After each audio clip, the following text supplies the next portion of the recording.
全世界面对 Delta 病毒，除了青少年赶快接种之外，还有一个新的措施，就是提高防护率。这里头提高防护率，西班牙率先在 AZ 之外要求第2剂施打的是 BNT 辉瑞疫苗，而这样的一个做法，目前得到了非常多研究机构的证实。首先是 AZ 自己研发的母国，也就是英国牛津大学的研究中心也加入，并且发布在权威的医学杂志《柳叶刀》上。他们认为，如果你用 AZ 再加以施打 Pfizer 的话，它的 T 细胞的反应效果会最好。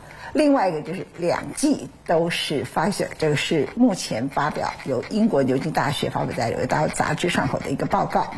而这在免疫学里头其实是有它的根据的，因为它一个用的是病毒腺载体，另外一个用的是 messenger to RNA。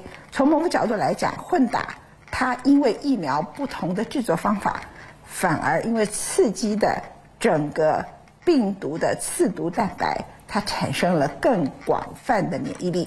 在过去这并不是第一次，在 Ebola、疟疾、肺结核、肝炎的疫苗里头都曾经产生这种用混打反而会提高免疫力相关的效果，所以它不是贬低 AZ， 而是混打反而更好。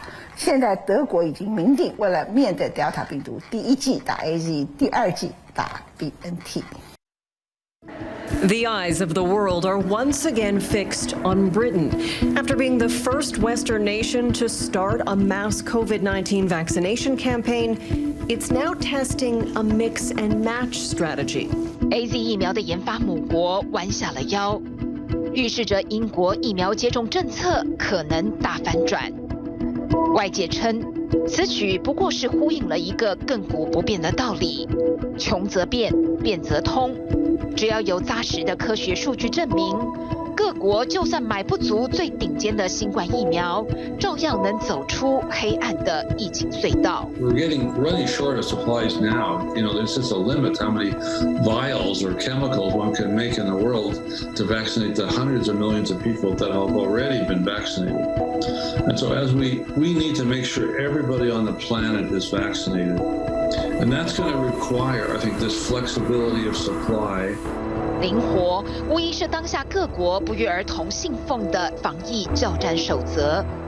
因为一波波疫情再起，意味着变种病毒已从全球疫苗接种牛步的漏洞找到破口。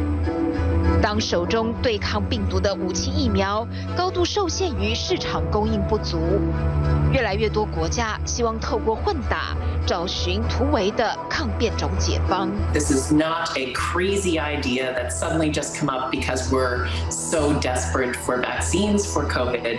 This is actually something that immunologically makes sense. 西班牙是第一个公布疫苗混打完整实验数据的国家。在第1剂施打 AZ 并以辉瑞 BNT 补强后，受试者的免疫反应倍增，远高于2剂都打 AZ 疫苗的人。IgG 抗体几何平均值甚至增加超过100倍。这对最初只是想避免血栓疑虑的国家来说，是个因祸得福的意外收获。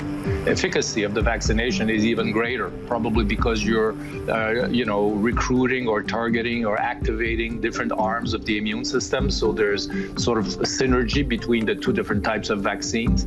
因为学界透过研究发现，不同制作方法的新冠疫苗虽然最初都是针对病毒的刺突蛋白，但由于专注的区域不同，混打意外提供了更广泛的免疫力。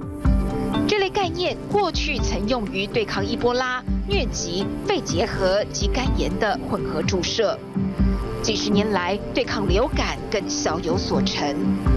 如今用于新冠病毒，虽然率先采行的都是疫苗供应量不足或者是对血栓疑虑较大的国家，但混打可能导致副作用增加，确实是让部分国家裹足不前的主要原因。Yeah, okay, we should try to stick with same vaccine.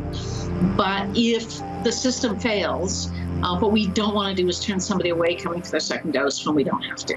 混打涉及了怎么混及顺序的问题。英国牛津大学自身的临床研究便找来了820名受试者，一组先打 AZ 疫苗，再打辉瑞 BNT， 另一组顺序相反，其他则是施打2剂相同的辉瑞 BNT 疫苗。结果，根据他们发表在权威医学期刊《柳叶刀》的数据称，这2款疫苗混打的效果都比连续施打2剂 AZ 要好。其中，先打 AZ 再打辉瑞的 T 细胞反应最好，连打2剂辉瑞的抗体反应最佳。但反过来，先打辉瑞再打 AZ 的结果则不如预期。只是临床试验规模尚不足以建议各国大幅更动原先的接种时间表。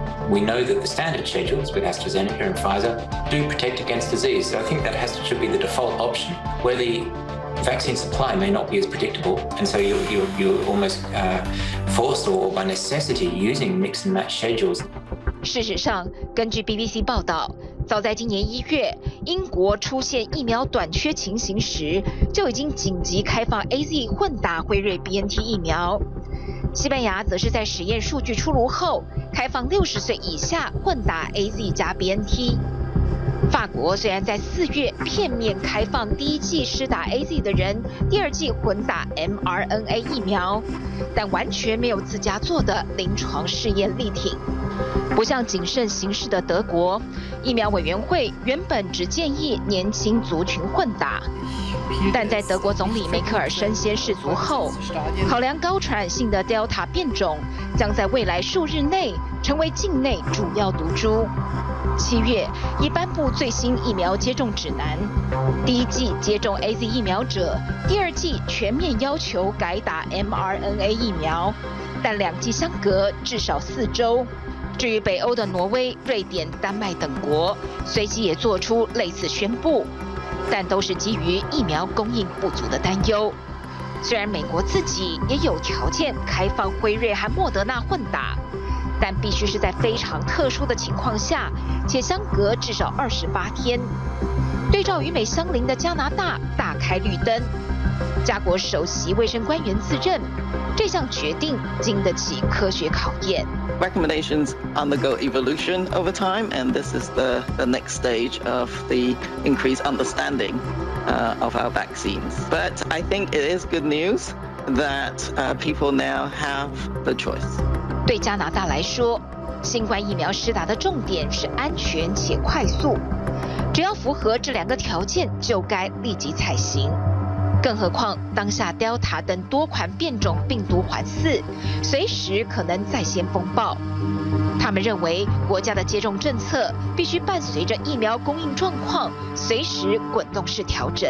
This is a pandemic. We will get real-life data, and it is great that we do. But which means that the committee has to update its recommendations on an ongoing basis. 至于到底要不要在今年秋天与2剂接种后再增加1剂加强针，根据最新刊载于权威科学期刊 Nature 上的研究显示 ，mRNA 疫苗的保护力可望长达数年。言下之意，接种 mRNA 疫苗者无需再打加强针，但前提是病毒未来变异程度没有太大。We know from the 1918 pandemic that those individuals who got sick then had T and B cell responses all the way up to a few years ago, those that were still alive. And so it is expected that these mRNA vaccines especially will give long-lasting protection. 但即便如此，包括辉瑞及莫德纳仍在积极进行加强针的准备。最快9月推出第3针，甚至是研发一款每年或2年1次类似流感疫苗施打的改良版。牛津大学最新一项研究也显示 ，AZ 第3剂加强针将提供更强的免疫反应。尽管目前疫苗短缺下，第3剂并非必要，第2剂间隔建议从4周延长到12周，最长甚至可向后延长到45周。但包括免疫功能低下、接受洗肾及器官移植或接受化疗者，都肯定需要施打加强针。还有脆弱族群及高龄长者。La raison principale, c'est que avec l'âge, le système immunitaire devient moins efficace et que pour des raisons un peu différentes, les personnes âgées peuvent être considérées comme étant immunodéprimées. 放眼全球市场上，诺瓦瓦克斯被认为是安全性最高的第3剂加强针。法国赛诺菲与 GSK 强联手的蛋白质次单位疫苗，也正后来居上，准备争抢这块市场大饼。进入后疫情时代，依旧是人类科学与病毒间的竞赛，差别在于各国政府如何掌握数据，灵活应对，及时抢救人命。